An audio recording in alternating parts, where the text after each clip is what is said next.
Querida familia Jeruel, buenas tardes. Esperamos que se encuentren muy bien ustedes. Y bueno, vamos a dar inicio a nuestro estudio, ¿verdad? El día de hoy. En el estudio anterior, del cual hablábamos precisamente de los versos 17 al 21 del capítulo número 5 de los Gálatas, hablábamos de la lucha que tiene constantemente el creyente entre sus dos naturalezas. ¿Cuáles son estas? Bueno, la naturaleza carnal y la naturaleza espiritual. Ahora, Pablo va a mencionar ahora de los versos subsecuentes del 22 al 24 las obras que vienen por el Espíritu de Dios y que son el producto de nuestra buena relación con el Señor y no precisamente de la relación extraordinaria que pudiéramos tener con muchos de los hombres, ¿verdad? Y entonces aquí el apóstol Pablo va a hacer una lista de los resultados del fruto que otorga el Espíritu Santo y que se pueden dividir en tres categorías. ¿Cuáles son estas? Bueno, pues lo vamos a mencionar en este momento, pero vamos a ponerle título a nuestro estudio y es que hoy podemos hablar de los resultados de mi relación con Dios. ¿Por qué razón? Porque esta relación que tenemos con nuestro Dios trasciende nuestra vida cristiana, trasciende nuestro crecimiento y también trasciende la madurez que nosotros podamos tener en la persona de Jesucristo. Así que vamos a decir que las tres categorías, la primera habla de los resultados y las verdades que hablan de la relación que nosotros tenemos como creyentes con nuestro Dios.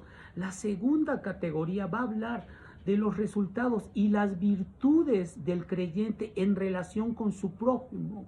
Pero la tercera categoría son los resultados y las virtudes que el creyente tiene consigo mismo y son precisamente las luchas que tiene internamente de forma constante. Así que estas tres áreas en las cuales el Señor aquí le muestra al apóstol Pablo que tiene que exponer, ¿verdad? Son las que todos los días enfrenta el creyente en su vida diaria y que esto al momento de tenerlas en su crecimiento constantemente, esto le va a ayudar a madurar en la fe en la persona de mi Señor Jesucristo. Así que vamos a la lectura ahí en la epístola a los Gálatas, en el capítulo número 5, en los versos 22 al 24. Vamos a leer los primeros, la primera parte del verso número 22 y dice así: mas el fruto del Espíritu es amor, gozo y paz. Pablo, en estos tres primeros, bueno, ya ha hablado él respecto a las obras de la carne en plural, ¿verdad? Porque son muchas y contrarias al fruto del Espíritu, que son, se puede decir, cuando menciona aquí el apóstol Pablo, el fruto del Espíritu, habla en singular. Y en esta primera categoría, bueno, son manifiestas como las obras que vienen por parte del Espíritu de Dios y cuando uno está en comunión con Él.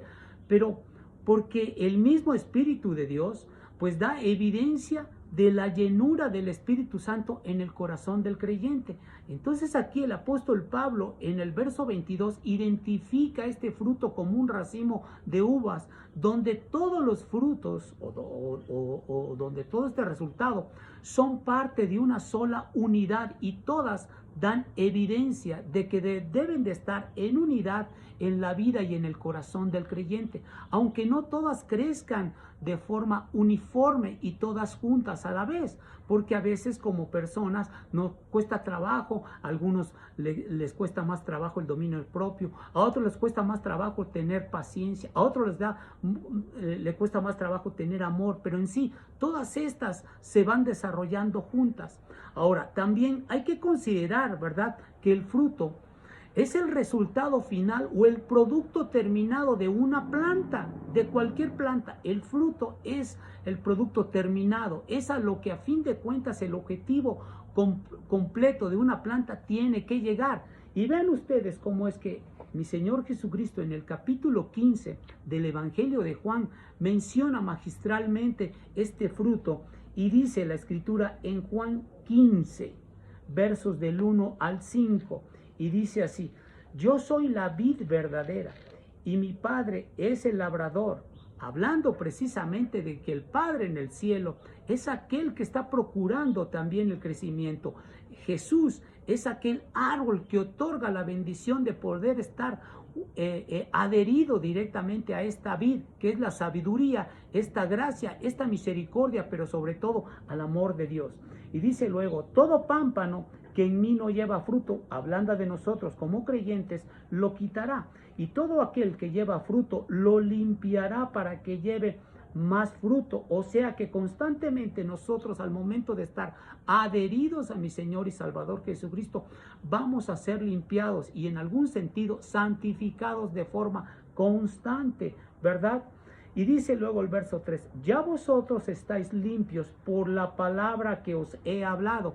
O sea que si algo nos limpia constantemente es la misma palabra de Dios para tener crecimiento espiritual de forma constante, ¿verdad? Y dice el verso 4, permaneced en mí y yo en vosotros. Esto habla de la buena y genuina comunión que tenemos que tener con el Señor y la estrecha relación que Dios nos da a través de estar en oración, en lectura, en comunión con hermanos en Cristo, para que el Señor siga obrando en nuestras vidas.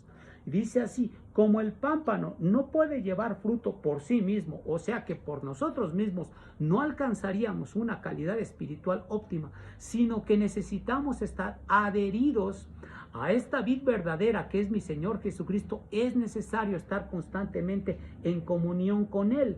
Y dice así luego, como el pámpano no puede llevar fruto por sí mismo, si no permanece en la vid, así tampoco vosotros si no permanecéis en mí. O sea, es muy claro lo que dice el Señor. Si nosotros no estamos en comunión con Él, lejos de pensar que vamos a tener crecimiento espiritual, vamos a ir en decrecimiento y lógicamente nos vamos a alejar del Señor.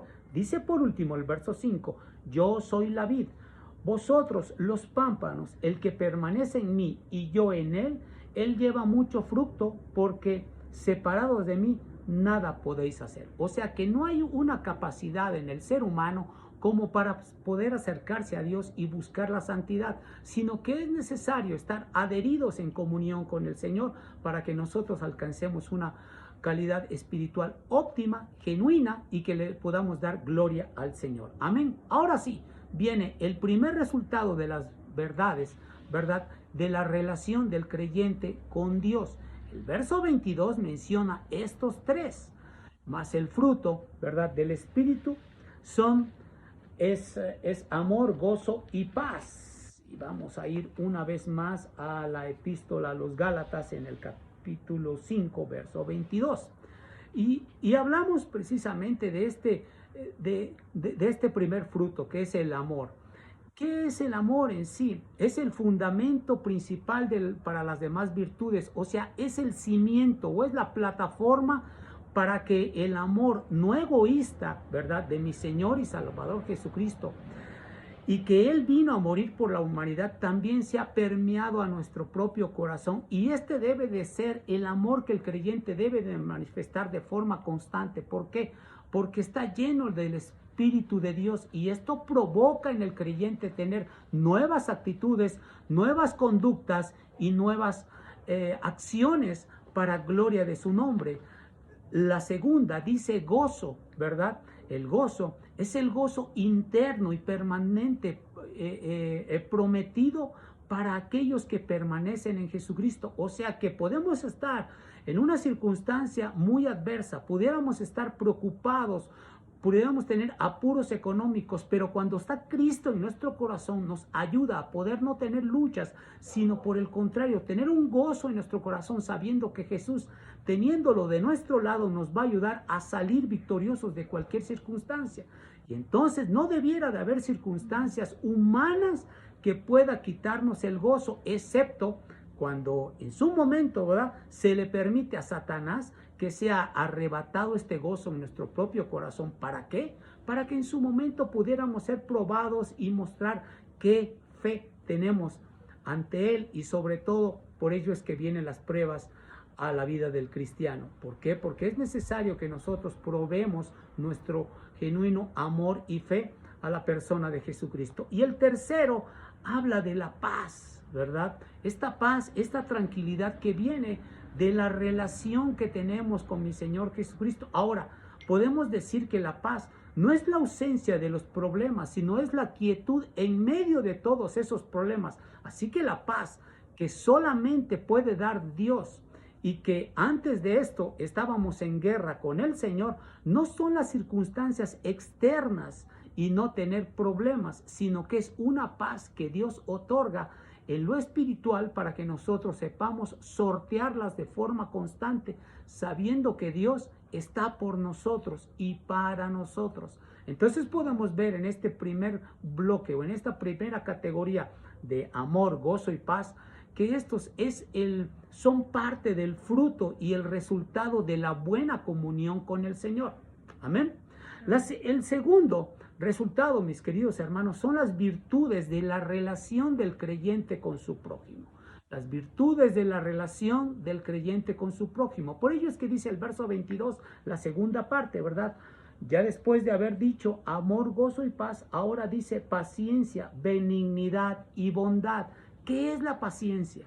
Bueno, pues es la tolerancia o el sufrimiento prolongado que aguanta muchas heridas hechas por otros. Son los golpes o las heridas al corazón que muchos tienen y que son heridas que aunque no se ven, están muy dentro del corazón, que constantemente están sangrando la vida de un creyente o de cualquier persona. Entonces aquí Jesús nos exhorta a tener paciencia por otros. Vayan ustedes ahí a la epístola a los Colosenses en el capítulo número 3, versos del 12 al 15. Y dice así el Señor, y esto le habla también al apóstol Pablo: vestíos, o sea, ponte precisamente una vestimenta. Dice, vestíos pues como escogidos de Dios, santos y amados de entrañable misericordia, de benignidad, de humildad, de mansedumbre, de paciencia, soportándoos unos a otros y perdonándoos unos a otros, si alguno tuviere queja contra otro, de la manera que Cristo os perdonó, así también hacedlo vosotros. ¿Cuántas veces no hemos tenido circunstancias en donde nos decepcionamos de las personas? ¿Cuántas veces no hemos tenido problemas con alguna persona que hasta quisiéramos hacerle daño? Pero el Señor nos muestra claramente que debemos de otorgarle el perdón. ¿Por qué? Porque es necesario para mostrar nuestro amor a ellos, mostrar nuestro amor de Dios hacia ellos mismos, y para que nosotros podamos reflejar el carácter de la persona de Jesucristo que habita en nuestro propio corazón. Así que la paciencia es necesaria también en su momento, porque reflejamos el rostro de la persona de Jesucristo. Esta paciencia también es necesaria, mis queridos hermanos, en el discipulado. Al momento de que vamos y vemos a nuevos convertidos al Evangelio, pues el Señor Jesús ha tenido paciencia con nosotros a lo largo de los años y del tiempo que fuimos rebeldes y que inclusive blasfemábamos de Él y hacíamos un sinfín de desmanes en contra de la persona de Jesucristo. Ahora nosotros tenemos que tener paciencia en sufrir y esperar por la libertad de otros, y que el Señor los traiga a sus pies, sabiendo que habrá victoria en la persona de Jesucristo. ¿Por qué razón? Porque Él lo ha prometido para aquellos que no conocen del Señor, porque nosotros estábamos en el mismo vínculo, y en algún sentido también en otro tiempo éramos igual a aquellos rebeldes que ahora están y que no quieren escuchar del Evangelio, y que nosotros en su momento por años estuvimos en esta misma condición. Así que tenemos que tener paciencia por aquellos, ¿verdad?, que necesitan del Evangelio, pero ellos en ocasiones no lo saben, hasta que el Señor mismo se los revela en su propio corazón. La segunda, mis queridos hermanos, de esta segunda categoría es la benignidad. ¿Qué es la benignidad? Bueno, es la benevolencia de parte del Señor para todos los hombres. Y esto no es sinónimo de debilidad o falta de carácter o falta de convicciones. Una persona benigna es aquella que tiene un genio apacible como parte de su propia naturaleza. Vean ustedes y vayan por favor a Primera Tesalonicenses en el capítulo número 2. Primera Tesalonicenses 2, verso 7.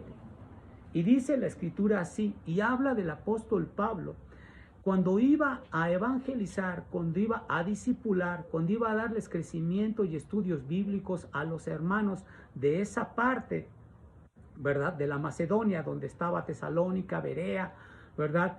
Filipos. Y aquí habla de cómo es que él y su equipo, dice así el verso 7 del capítulo del capítulo 2 de Primera a Tesalonicenses, y dice: antes fuimos tiernos entre vosotros, como la nodriza que cuida con ternura a sus propios hijos. O sea, hablando precisamente del trabajo de paciencia, de bondad, de benignidad que tenía él hacia los nuevos creyentes. Y es lo mismo que tenemos que hacer nosotros para con aquellos que no quieren escuchar del evangelio o que no quieren recibir un folleto.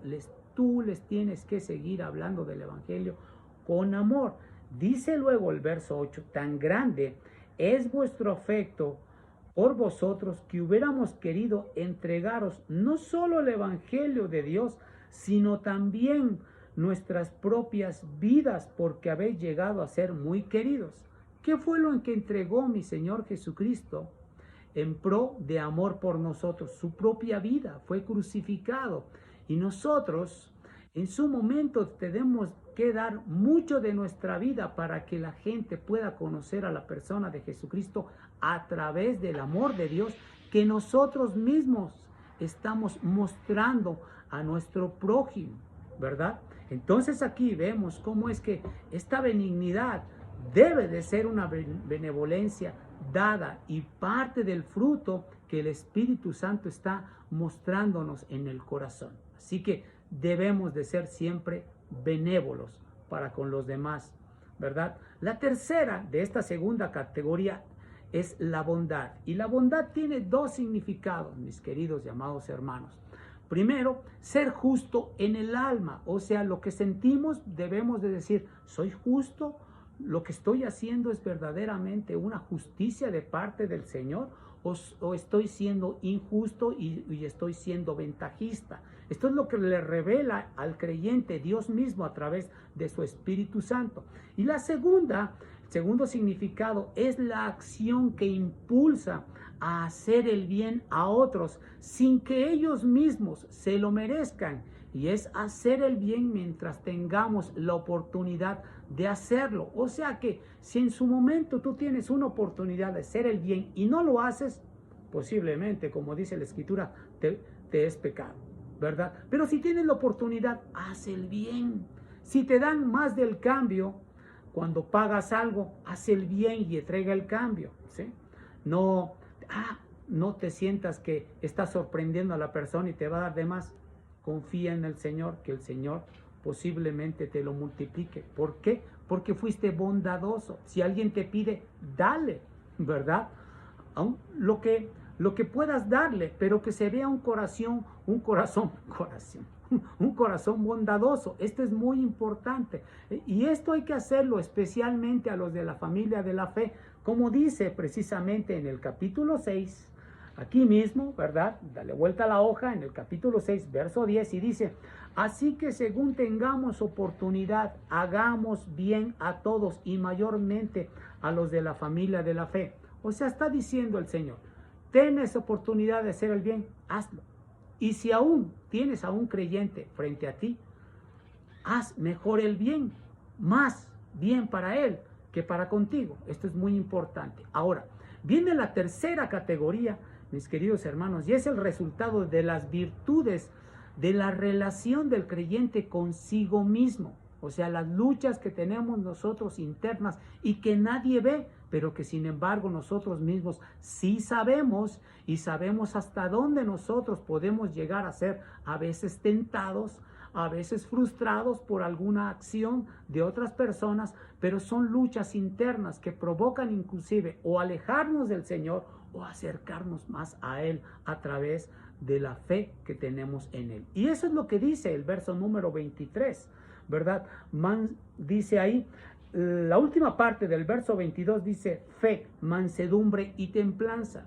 La fe es la confianza en Dios. Es alguien que es fiel, digno de confianza por su fidelidad y que es confiable y de gran credibilidad. Yo no sé si te ha pasado que a veces puedes confiar en algo, inclusive hasta lo recomiendas, y es la forma en como nosotros podemos recomendar a nuestro Dios, porque sabemos que es 100% confiable. ¿Por qué? Porque Dios nos ha dado la bendición de poder confiar en Él y tener esa fe. Así que podemos decir que esta clase de fidelidad de parte del Señor hacia nosotros, pues también debemos nosotros de tener esta fidelidad, ¿verdad?, hacia las cosas de Dios, y que Jesús demostró también en su ministerio. Vean ustedes cómo es que el Señor aquí en Filipenses, vamos a Filipenses, por favor, en el capítulo número 2, versos del 7 al 9, y vamos a leer desde el verso 5. Dice así: haya pues en vosotros este sentir que hubo también en Cristo Jesús, el cual siendo en forma de Dios, no estimó ser igual a Dios como cosa que aferrarse, sino que se despojó a sí mismo, tomando forma de siervo, hecho semejante a los hombres. Y estando en la condición de hombre, se humilló a sí mismo, haciéndose obediente hasta la muerte y muerte de cruz. ¿Se dan cuenta la fidelidad que tenía el Señor hacia nuestro Dios? Y esto es algo tan importante que nosotros podemos ver que la fe que tenía nuestro Señor hacia su Padre era tan auténtica, era tan real, que Él mismo nos muestra cómo es que debemos de tener nosotros fe en Él y también hacia el Padre Celestial. La segunda, mis queridos hermanos, es la mansedumbre de esta tercera categoría. Y aquí en el griego, esta palabra mansedumbre significa prautes, que se usaba cuando un animal salvaje era domado. El caballo salvaje siempre tiene una peculiaridad, que tiene su propia voluntad. ¿Por qué? Porque es salvaje, pero cuando es domado, hace la voluntad del jinete cuando ya tiene una silla de montar, ¿verdad? Moralmente, el creyente es domado por el Espíritu Santo y será manso cuando sea controlado por el Espíritu de Dios. Y ya no va a ser su propia voluntad, sino va a ser la voluntad del Señor. Como Moisés era manso y era el más manso de todos los hombres sobre la tierra. Así lo dice la Escritura en Números en el capítulo 12, ¿verdad? Y esto nos muestra que este tipo de mansedumbre nosotros la tenemos que llevar a cabo como fieles creyentes a nuestro Señor y Salvador Jesucristo. Y como mi Señor Jesús fue llevado al matadero donde no abrió su boca, sino fue siendo obediente y obediente hasta la cruz del Calvario. Número 3 de esta tercera categoría es el dominio propio. ¿Qué es el dominio propio? Bueno, es el control personal de los deseos pecaminosos y carnales, que a veces tenemos luchas todos los hombres y todas las mujeres. El dominio propio no viene sin el poder de Dios, ya que es la capacidad que Dios nos da para someternos a una autodisciplina, a nuestros propios instintos, pensamientos y de nuestros propios miembros, para no pecar y no hacer algo indebido que desagrade al mismo Señor. Así que podemos decir aquí, para concluir, que el cristiano que manifiesta el fruto del Espíritu Santo, pues no está bajo la ley, puesto que estamos hablando de este tema ya desde el capítulo número 4.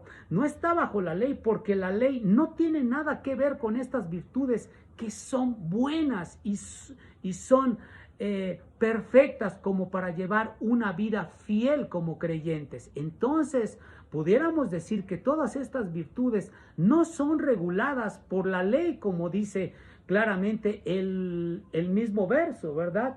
Que dice ahí en Gálatas, en el mismo verso 23, mansedumbre y templanza, contra tales cosas no hay ley. O sea, no hay una ley que regule la templanza, no hay una ley que regule el amor, no hay una ley que regule la paz. Por el contrario, ¿verdad? Estas virtudes, como no pueden ser reguladas por la ley, pues esta ley en su momento, pues no es para el justo ni para sus virtudes de este mismo justo, sino para los rebeldes que en su momento son mencionados en 1 Timoteo, y les ruego que me acompañen ahí a 1 Timoteo, en el capítulo número 1, versos 8 y 9, y dice así la escritura en 1 Timoteo 1, versos 8 y 9. Pero sabemos que la ley es buena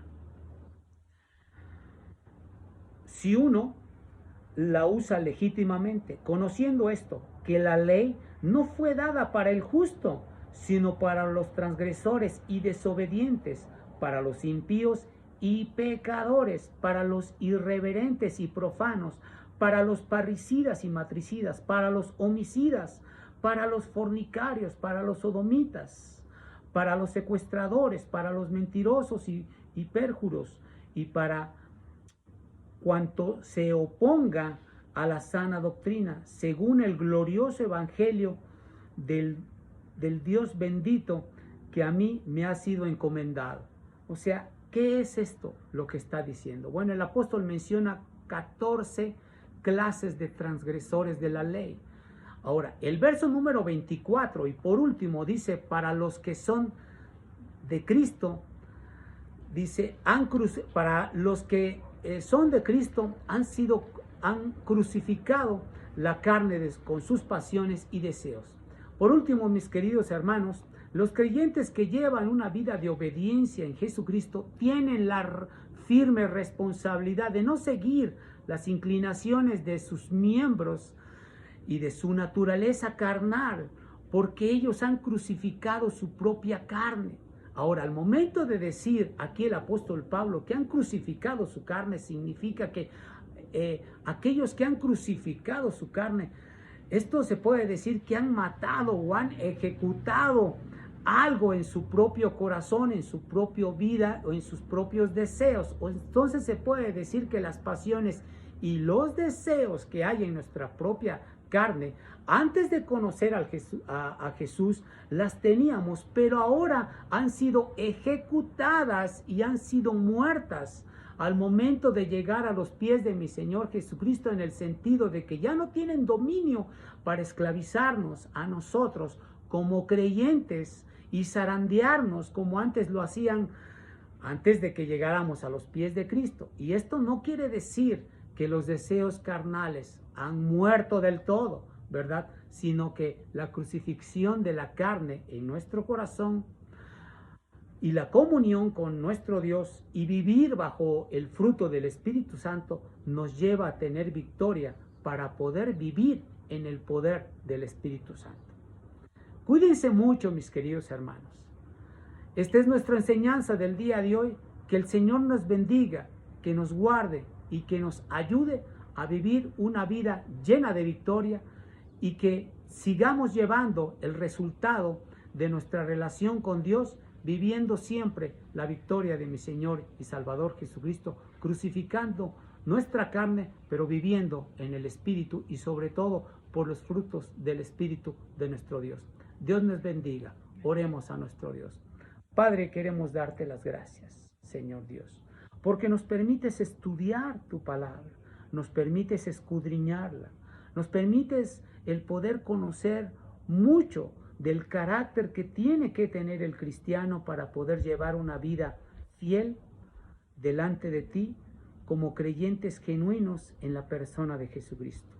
Guarda nuestras vidas, nuestros corazones, que podamos seguir edificando nuestro corazón a través de estos estudios, pero que tú, Señor, seas exaltado y glorificado por siempre en nuestro corazón. Lo rogamos y lo pedimos en el nombre de Jesús, nuestro Señor y suficiente Salvador. Amén. Dios nos bendiga, mis queridos y amados hermanos.